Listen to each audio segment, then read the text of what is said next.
O Estadão é o jornal mais antigo do Brasil. É um dos mais antigos.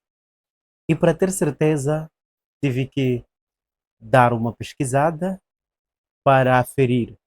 E tive que perguntar nisto daqui.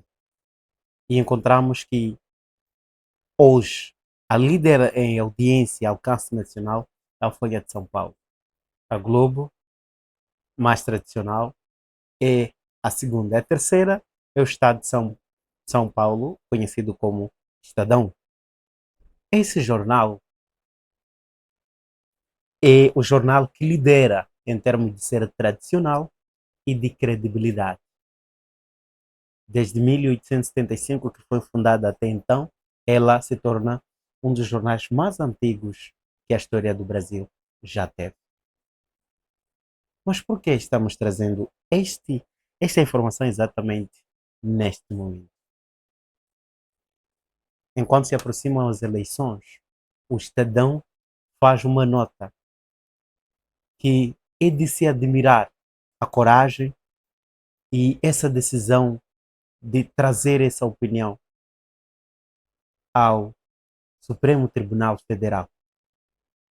É por esta razão que fomos até parar no vídeo do deputado Gustavo Gayer, que também é sobre o Estadão.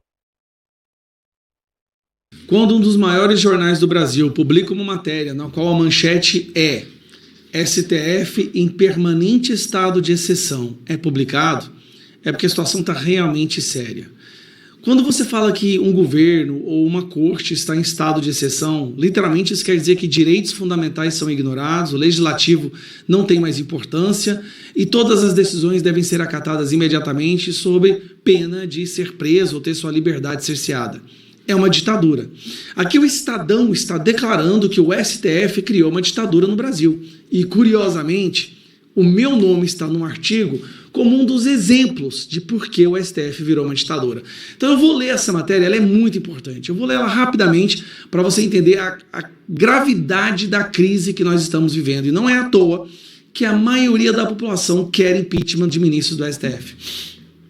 O processo do Supremo contra Malafaia é um compêndio de ilegalidades cometidas pelo império da lei do mais forte fabricado pelo tribunal ao título de salvar a democracia. O Supremo Tribunal Federal tornou réu o pastor Silas Malafaia por injúria. A fala resumia-se a invectivas genéricas contra generais. Frouxos, covardes, omissos.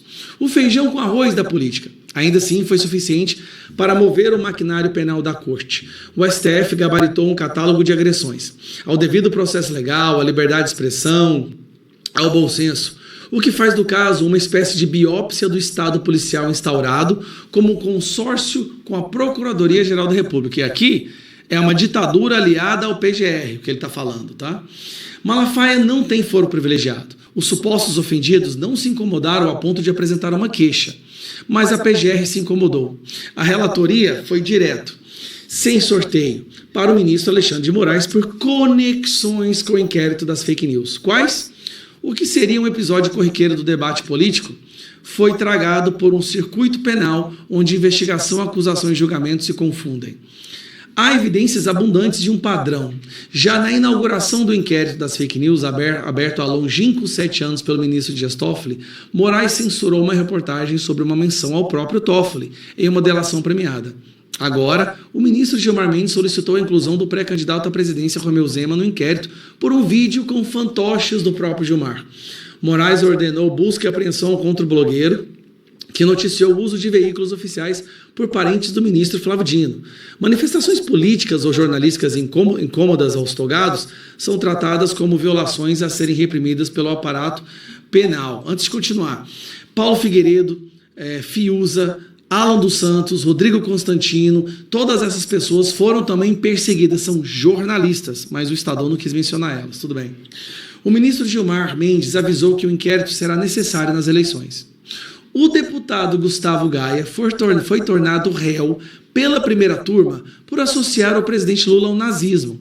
O próprio Gayer foi chamado de nazista pelo deputado José Nelto, mas a denúncia foi rejeitada pela primeira turma. Dino associou Jair Bolsonaro ao nazismo e o chamou de serial killer. O mesmo Dino abriu queixa-crime contra um influencer que o chamou de gordola. Moraes abriu um inquérito contra o principal adversário de Lula, Flávio Bolsonaro, por um post que menciona o presidente e acusa o Foro de São Paulo de crimes. Mas quantas vezes Lula, como todos seus companheiros, incluindo Dino, acusou Jair Bolsonaro do pior dos crimes, o genocídio? No STF, punitivismo e garantismo são servidos à la carte, ao gosto do freguês. O procurador-geral, Paulo Gonet, que agora está tentando blindar o filho do Lula na delação do Camisote, opera como fiel tarefeiro de seu ex-sócio Gilmar Mendes. Olha que vergonha, cara. Tarefeiro. Eu nem vou usar essa palavra mais vezes, gostei dela. Do seu ex-sócio Gilmar Mendes e Companhia Limitada. Quando se trata de incriminar falas genéricas, ríspidas ou satíricas contra o governo ou os ministros, é solerte e valente. Já para a máfia de Daniel Vorcari e os negócios nebulosos do clã Toffoli Moraes, faz ouvidos de mercador. Para críticos, meia interferência basta. Para os camaradas, nem um contrato espantoso de 129 milhões entre Vorcaro e o escritório de advocacia da mulher do ministro Alexandre de Moraes é indício suficiente. O que nos traz aqui ao Estadão, a idade do Estadão, e o que essas figuras aqui, achadas, os deuses que não se podem tocar no Brasil, têm, às vezes nos remete a uma reflexão. É exatamente este o Brasil que todo mundo almejou? Ou os interesses particulares estão a falar cada vez mais alto, mais do que qualquer outra coisa? É triste ver um tribunal que agora não responde a nada, senão a seus próprios interesses. Um cidadão não pode mandar um palavrão para figuras do STF ou figuras do Estado, mas as figuras do Estado e a figura do STF pode deliberadamente falar de qualquer um a seu bom gosto. Isso é que me fez refletir, e eu gostaria que isso também te o fizesse refletir. O Brasil O caso Malafaia não é ponto fora da curva, é a curva.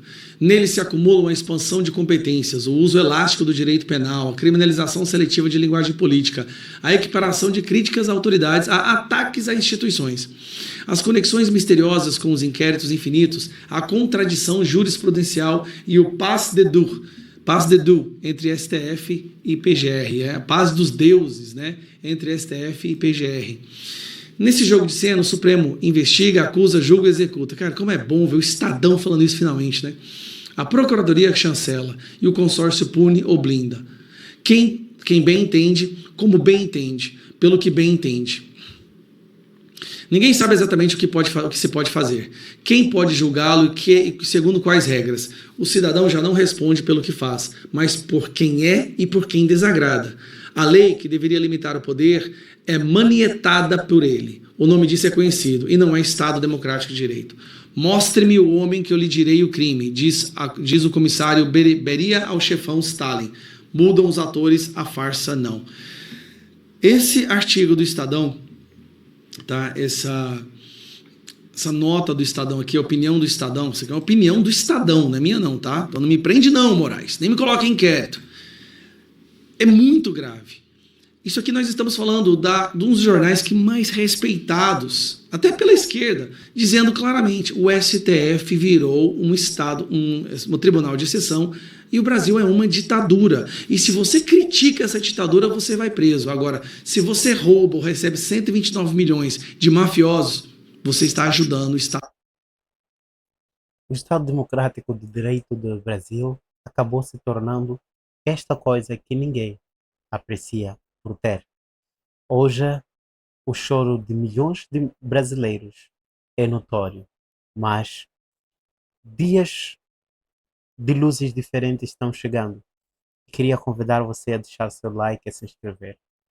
Eu, particularmente, os feitos do STF não me alegram.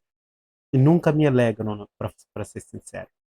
Se inscreva, deixa seu like, na esperança de que Deus poderá nos salvar desses deuses dos tribunais. Até o próximo vídeo.